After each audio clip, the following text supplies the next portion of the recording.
Oh, So guys, we are now heading to the Nike clearance store. So excited! Oh, kakaiba siya. There's also a blue one, guys.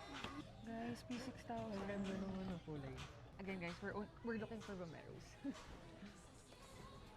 Pero nagsabi din kasi ako kay Saida na gusto kong matry yung Cortez. Pantakbo. What's that? Pantakbo. Oh my gosh. I also have this Nike Shox CL. Oh, love. Uy, slippers. Yeah. 24.9. Sa 8.5, may chance ka pa. So we're gonna put this on hold. But this is just like 2,500 pesos, guys. Hindi ko mapunto. Because of the pink. Maybe. Parang I'm 50-50 about it. The color is actually nice, pero I guess hindi ko gusto yan, yung pinakaharap. Sad guys, it's a no for now. Oh, what size is that? 7.5. It's not gonna fit me. Page Beckers, pare.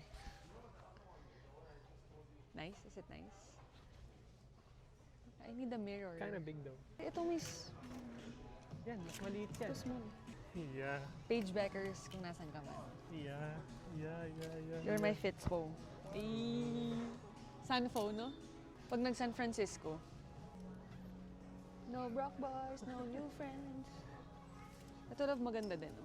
Ayan. Got the goods, guys. Hindi ito yung pinunta natin, pero Sayang ang deal. sayang. Nakita mo original price niya. Yeah, it's around 43 bucks. Pero, since it's on sale, and then meron... Melted! We got it for Hindi pa siya $17. totally melted. Anyway,